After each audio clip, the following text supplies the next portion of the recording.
Commander Zena Blackwood stood at parade rest, maintaining what she hoped was a suitably professional expression while watching the most ridiculous first contact scenario in human history unfold before her eyes.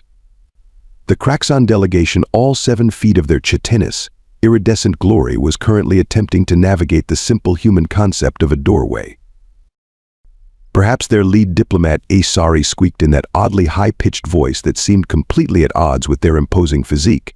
If we angle ourselves at precisely 47.3 degrees, the third member of their party promptly crashed into the doorframe. Blackwood bit the inside of her cheek to keep from laughing. These were Earth's new military advisors? The beings who had graciously offered to elevate humanity's primitive warfare techniques to galactic standards? They couldn't even master basic entrance protocols. The Terran Defense Academy's main hall had never felt quite so small or quite so entertaining. "Welcome to Earth's premier military training facility," Blackwood managed, her voice steady despite the growing urge to grin. "We're honored to have such distinguished advisors evaluate our combat readiness." Shazari finally made it through the doorway, mandibles clicking in what Blackwood had learned was their species' expression of superiority. "Yes, well, we've reviewed your species' combat footage. Quite. Very enthusiastic, if unrefined. We're here to help, of course." "Of course," Blackwood echoed, leading them toward the training grounds where her cadets waited. Under her breath, she muttered, "Because nothing says superior military advice quite like a species that considers doors their natural enemy." The training grounds were a sprawling complex of obstacle courses, combat simulators, and practice ranges. 300 of Earth's finest cadets stood in formation, their backs straight and eyes forward. Blackwood felt a surge of pride until she heard the chittering laughter from the Kraxon delegation. "Oh my," Zari's second-in-command, Kr Tick, warbled. "They're so stationary. Do humans not understand the tactical advantage of constant movement? Look at them, just standing there, waiting to be targeted." Blackwood watched as Cadet Miguel Rodriguez's eye twitched slightly. The boy had once held position in a swamp for 3 days to win a training exercise, but sure, humans didn't understand tactical positioning. Perhaps she offered diplomatically, "You'd like to see them in action." Yes, Zari's antenna wiggled with what Blackwood was beginning to recognize as condescending enthusiasm. "Show us your most advanced combat scenarios. We'll begin noting areas for improvement immediately."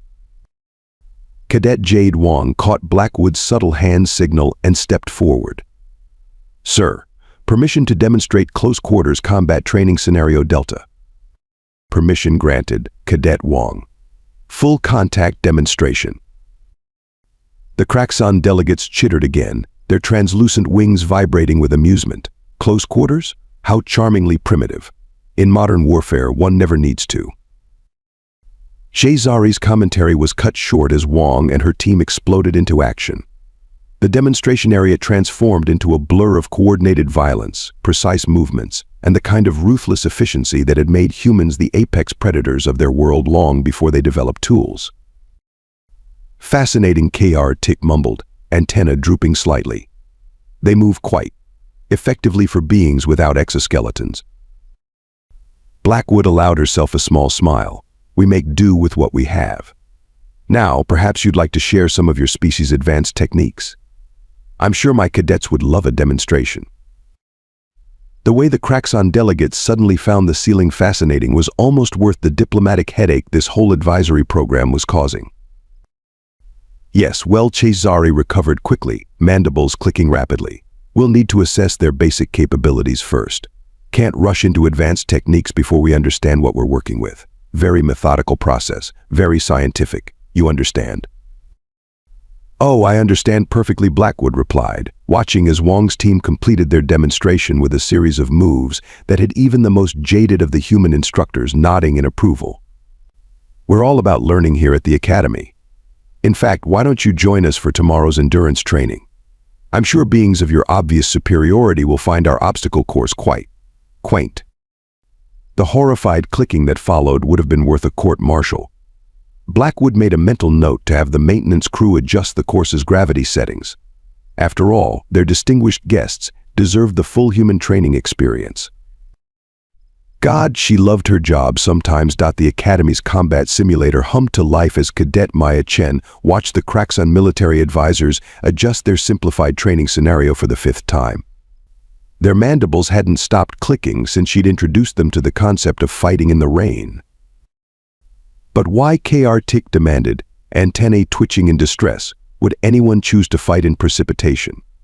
Your armor's efficiency drops by at least 12.4%, visibility is reduced, and the sound masking effects make proper battlefield communication almost impossible.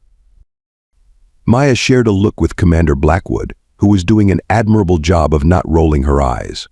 Sometimes, Sir Maya explained with exaggerated patience, we don't get to choose our battlefield conditions. Then you withdraw and wait for optimal conditions, HFY interjected, his iridescent wings fluttering in agitation. It's basic tactical doctrine.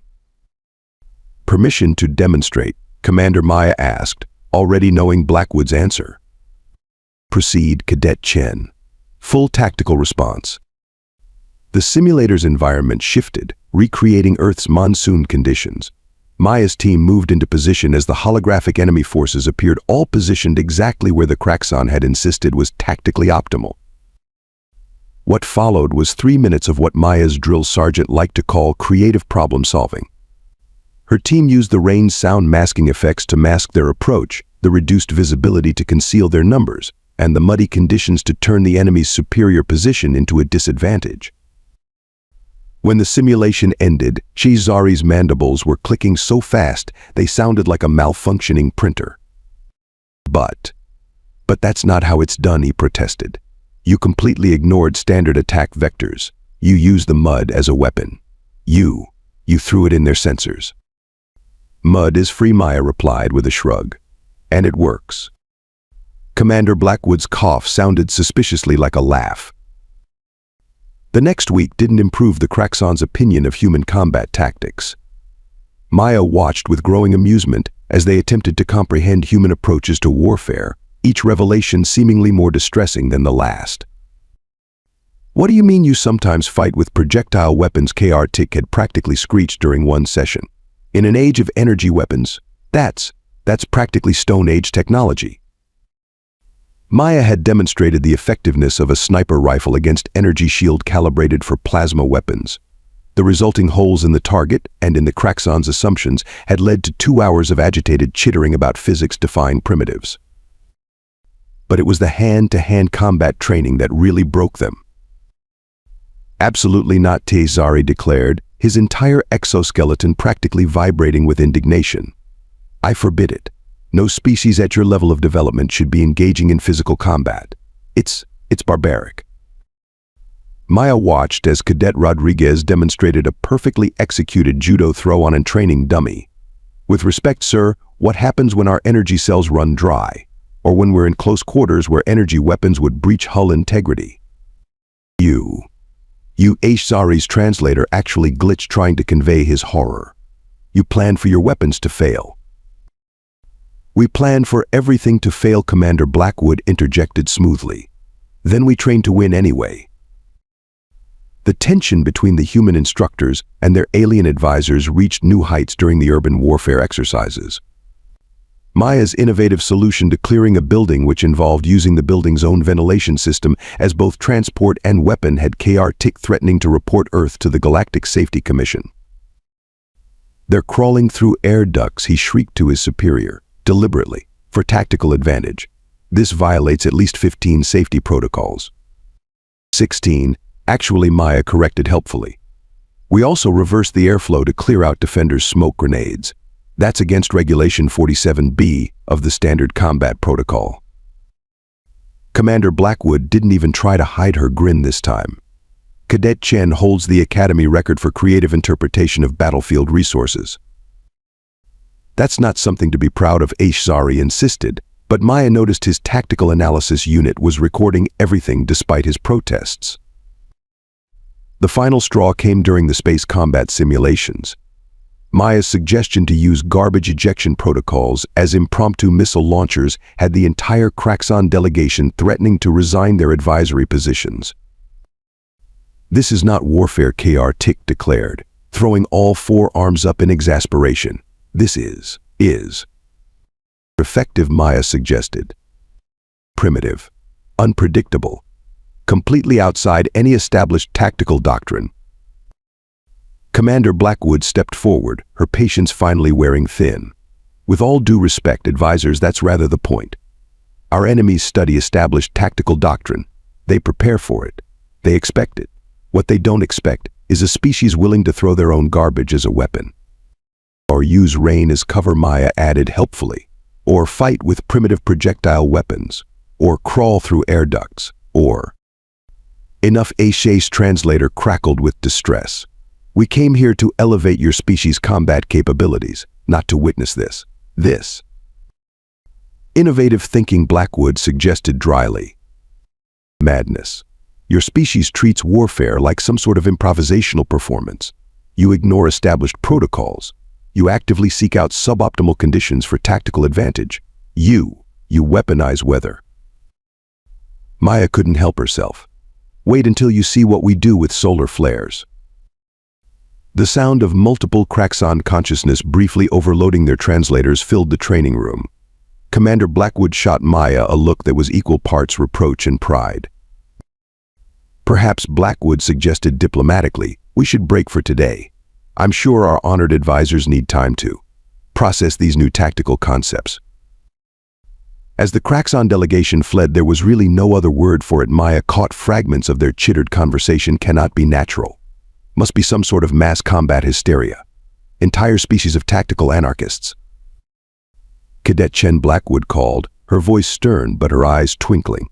While I appreciate your enthusiasm for demonstrating human combat innovations, perhaps we could refrain from giving our allies nervous breakdowns.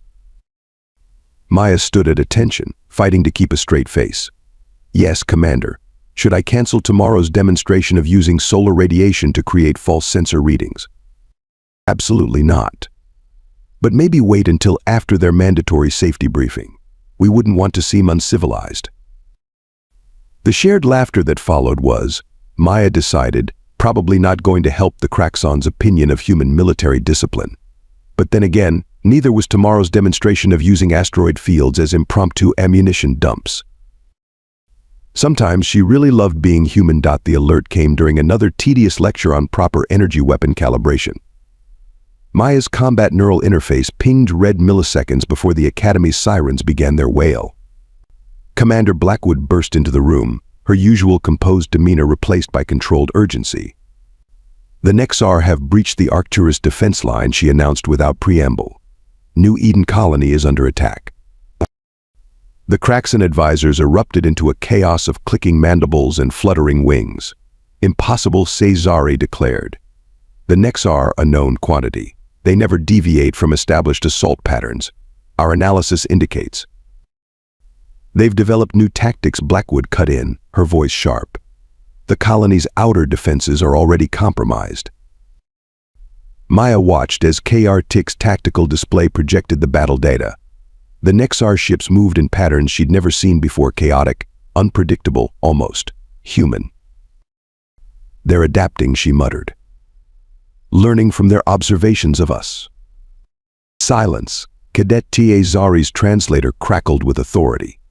This is clearly a situation requiring experienced tactical oversight. Under Article 7 of the Galactic Defense Treaty, we are assuming command of this operation. Commander Blackwood's expression could have frozen plasma. With all due respect. This is not a discussion, Commander. Your species' unorthodox methods have clearly provoked this response. Standard tactical doctrine will resolve this situation. Maya exchanged glances with her fellow cadets as the Craxon began issuing orders. Their standard tactical doctrine involved positioning Earth's defense fleet in textbook formations exactly where the Nexar would expect them to be. Cadets will maintain support positions, KR-TIC announced. Monitor communications and maintain equipment only. Real combat personnel will handle the engagement. Real combat personnel, Rodriguez muttered beside Maya. We've got more actual combat hours in simulation than their entire species has in real battles. The next 6 hours were an exercise in frustrated observation. Maya watched from her support position as the Craxon commanders deployed Earth's forces with all the imagination of a computer running baseline protocols. The Nexar, clearly expecting exactly this response, began picking apart their defenses with disturbing efficiency. Enemy vessels are not responding to standard containment procedures, one of the Kraxon tacticians reported, his antenna drooping in confusion. They appear to be improvising. Impossible, HFY insisted, even as another human destroyer exploded under Nexar fire. Maintain formation. They must return to predictable patterns eventually. Maya's hands clenched as she watched the tactical display. The Nexar were using the colony's orbital debris as cover, a tactic she'd demonstrated just last week, one the Kraxon had dismissed as primitively reckless. "Sir," she ventured, "if we could just maintain your station," Cadet KR Tick snapped. "This is not a training exercise." Another explosion lit up the tactical display. The Nexar had taken advantage of the fleet's rigid formation to slip fighters through gaps that any human commander would have considered blindingly obvious weak points. Perhaps Commander Blackwood suggested with deadly calm, "We should consider alternative approaches." "Your species' alternative approaches are precisely what encouraged this deviant behavior," HFY's translator barely kept up with his agitated clicking. The Nexar were a predictable enemy until they encountered humanity's chaos. "So you're saying we taught them to think outside the box?" Maya couldn't help herself. "Maybe we should show them what else we can teach them." Silence. All four of KR Tick's arms gestured in agitation. "Maintain standard containment formation.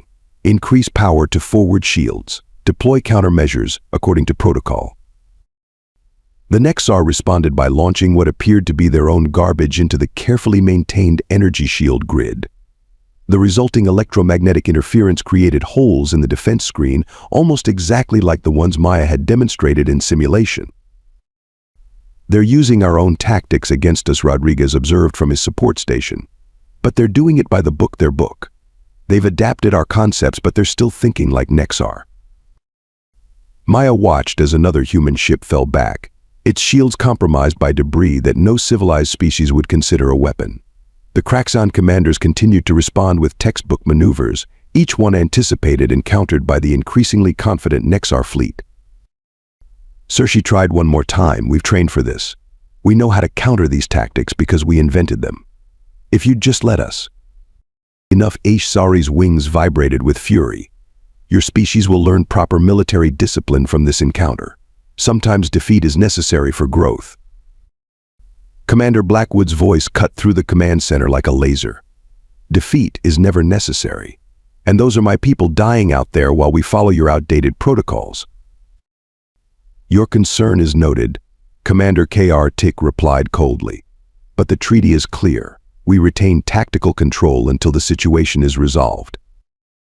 Maya watched helplessly as another defense satellite went dark. The Nexar were learning, adapting, evolving their strategy with every exchange. But they were still copying, still following patterns, just newer, human-inspired ones. And that, she realized with growing certainty, would be their undoing. Because if there was one thing humans excelled at, it was taking their own tactics and turning them upside down. She looked at Commander Blackwood and saw the same understanding in her eyes. The Kraxon might have command, but they'd never said anything about humans not being allowed to improvise in their support roles. Sometimes, the best way to follow orders was to redefine what those orders meant. Maya began typing rapidly into her console, sending coded messages to her fellow cadets.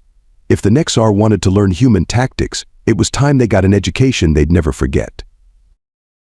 The real question was, would the Kraxon advisors survive the lesson?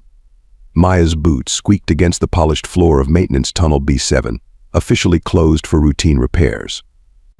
In reality, it had become the cadets' makeshift command center, because if there was one thing the Kraxon didn't understand about humans, it was their habit of turning any restricted space into a meeting room. "They're doing it again," Rodriguez reported, projecting the latest battle footage. "Standard formation Delta, textbook response to flanking maneuvers, predictable shield modulation patterns. And the Nexar are eating through our defenses like they've got an instructor's manual." Cadet Wong finished, her fingers dancing over a tactical display. "Look at these response times. They're not just learning our tricks, they're optimizing them." Maya studied the holographic replay. The Nexar had taken human-inspired chaos and turned it into a science. They're being methodical about being unpredictable, she mused. That's their weakness.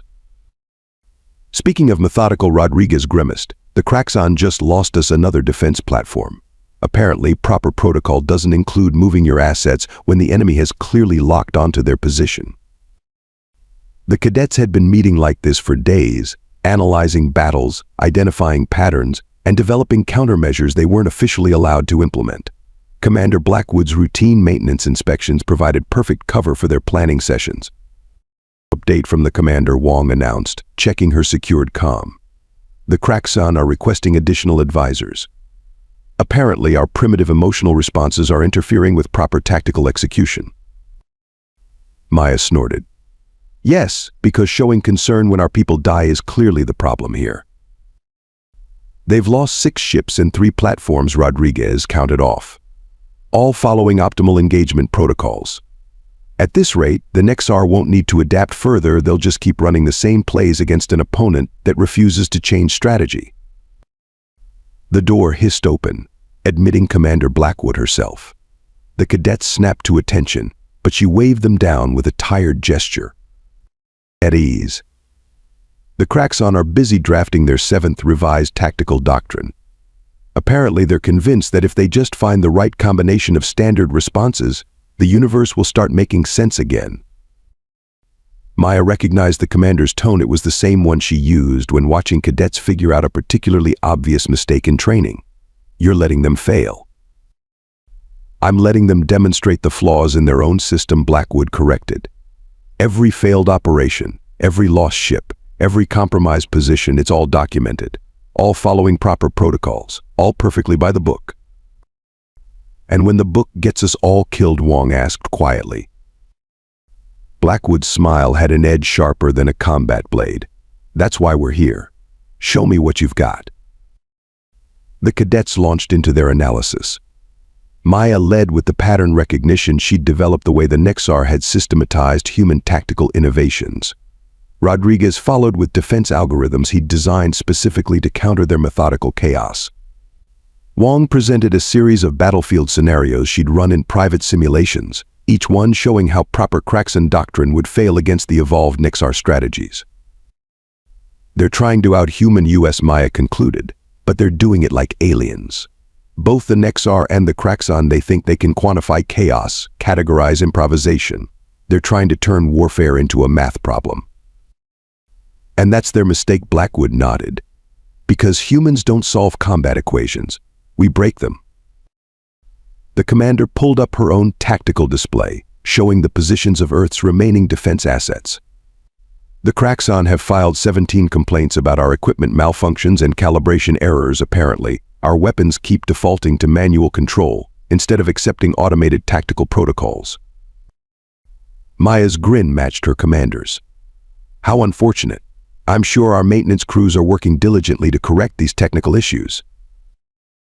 Very diligently, Blackwood agreed. Almost as diligently as they're working to ensure our backup command and control systems are fully operational. Just in case of emergency, of course.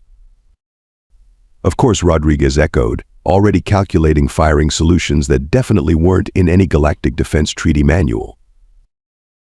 The Kraxon, Blackwood continued, her voice taking on a formal briefing tone, have expressed concern that human combat units seem to be experiencing widespread communication system interference.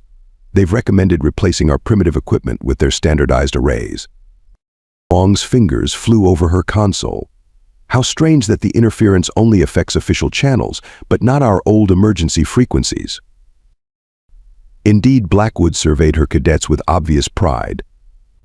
I should note that any unauthorized combat operations during a communications blackout would be a serious breach of protocol. The fact that all human forces have been running daily emergency response drills using backup systems is purely coincidental. Maya felt her pulse quicken. This was why humans excelled at warfare, not because they were stronger or faster or more advanced, but because they understood that sometimes the best way to follow rules was to prepare to break them spectacularly. The Nexar have pushed back our outer defense line another 12 kilometers, Blackwood reported. The Kraxon response has been to demand an emergency session of the Galactic Defense Council to review proper containment procedures. How long? Rodriguez asked. The council convenes in 72 hours. Blackwood's expression hardened. The cracks an estimate we can hold our current position for 96 hours under standard tactical doctrine. And in reality, Maya asked, already knowing the answer. At their current rate of adaptation, the Nexar will breach our inner defense line in less than 48 hours. The cadets absorbed this in grim silence. Their secret preparations suddenly felt less like a contingency and more like an inevitability. Well then, Maya said, pulling up the command protocols they'd been quietly modifying, I suppose we should make sure all our equipment malfunctions are properly documented, for the official record. Blackwood's answering smile was all teeth. Carry on, cadets. I need to attend another tactical review session. I'm sure watching the Kraxan try to classify human combat innovations into their precious doctrine will be absolutely fascinating.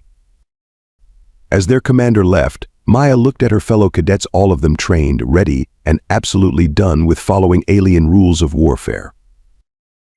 Let them keep their doctrine, she said quietly. We'll keep our chaos. The next 48 hours were going to be very interesting indeed. The Nexar attacked at dawn. Not that dawn meant anything in space, but Maya appreciated the dramatic timing as she watched the enemy fleet tear through the Kraxan's carefully arranged defensive grid like it was made of tissue paper. The main colony's proximity alerts screamed as hundreds of Nexar ships dropped out of hyperspace in what the Kraxan tactical manual would definitely not have classified as a proper attack formation. By the celestial concordat, Shazari's translator squealed. There. They're using our orbital debris as cover, Maya supplied helpfully from her support station, while simultaneously using it as kinetic ammunition.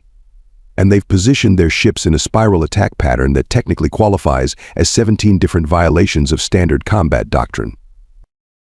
Stop analyzing and do something, Kr Tick shrieked as another human defense platform exploded.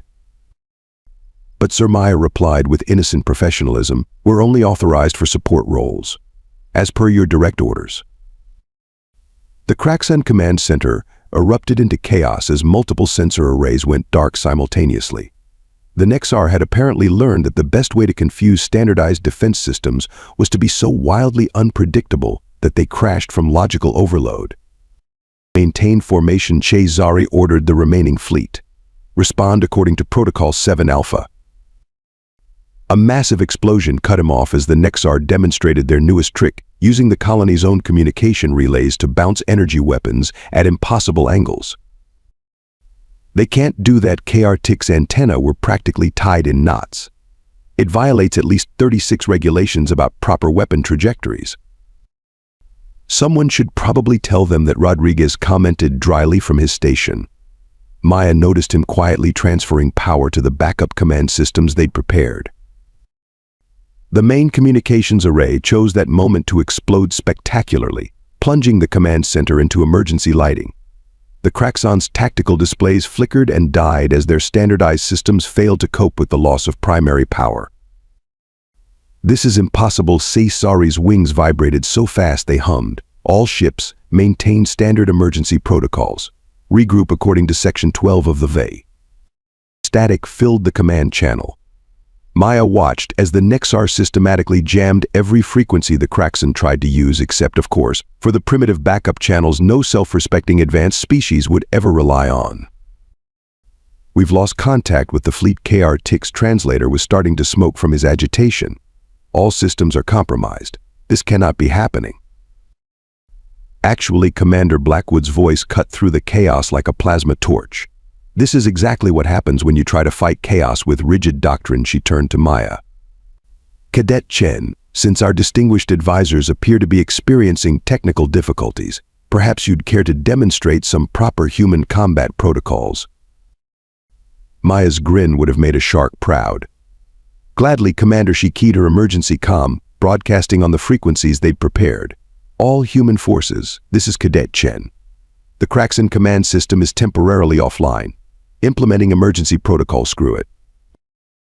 Rodriguez barked a laugh as he brought their backup systems online. Command acknowledged, switching to human tactical controls. This is a violation of HFY began. can't be a violation if all your systems are down, Maya interrupted cheerfully. Wong, you've got weapons control. Rodriguez, coordinate our fighter screens. Time to show the Nexar what happens when they try to out-chaos the Chaos Masters. The battle that followed would have given any traditional military historian an aneurysm. Maya directed Earth's forces with the kind of tactical creativity that only humans could truly appreciate. Ships performed maneuvers that the Kraxon's tactical computers refused to even acknowledge as possible. Weapons were used in ways that made physics itself seem more like a polite suggestion than a law. They're using their own disabled ships as Mine's K-Car-Tick's voice had gone up several octaves. That's human ingenuity, Blackwood corrected as another Nexar squadron fell for the trap. Wong, how's that little surprise we prepared for their flagship coming along? Ready on your order, Commander Wong replied, her fingers dancing over controls that definitely weren't in any official manual. Though I should warn you, it violates approximately 47 different safety protocols. Only 47? You're slipping. The Nexar flagship exploded in a way that suggested someone had gotten creative with the laws of thermodynamics. Maya watched with satisfaction as the enemy fleet's carefully calculated adaptation to human tactics fell apart in the face of actual human chaos. But Ishzari's translator finally gave up and died. His clicking mandibles needed no translation to convey his horror as Earth's forces demonstrated exactly why trying to systematize human warfare was like trying to organize a hurricane. It just made the chaos angry. Status report, Blackwood commanded, watching as the Nexar fleet began to retreat. Enemy forces are falling back, Maya reported. Apparently they've discovered that copying human tactics isn't quite the same as understanding them. Rodriguez, please stop using destroyed satellites as improvised projectiles. I think the Kraxon tactical advisor is about to faint. Can't hear you, Rodriguez replied cheerfully. Communications are still officially jammed. Also, who knew you could use atmospheric processing units as makeshift thrusters? The physics department is going to love this data.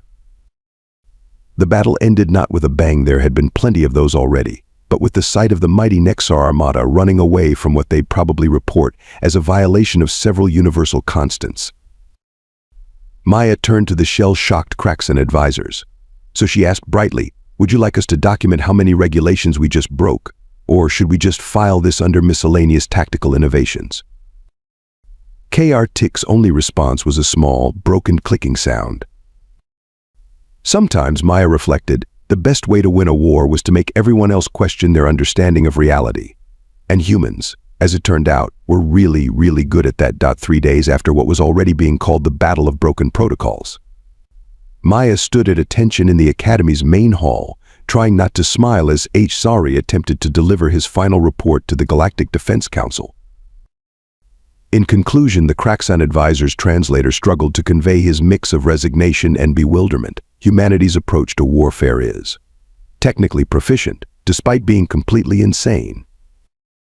The holographic council members shifted uncomfortably. One of them cleared whatever passed for their throat. Could you elaborate? They weaponized their own garbage. KR-Tick interjected, his antenna still drooping from trauma. They used disabled ships as traps. They transmitted combat orders through frequencies so primitive that our jamming systems didn't even recognize them as communication channels. His translator crackled. They violated 732 different combat protocols. In 3 hours. 733, Maya corrected helpfully. You forgot the bit where we used the colony's sewage reclamation system as a makeshift missile launcher. Several council members made sounds that suggested they were reconsidering their life choices. Commander Blackwood stepped forward, her expression perfectly professional despite the twinkle in her eyes. What our honored advisors are trying to say is that humanity's combat doctrine is adaptable. There is no doctrine, Ishzari burst out. They treat warfare like an improvised performance art.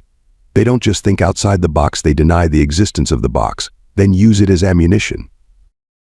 And yet one council member noted dryly, they achieved victory against an objectively superior force.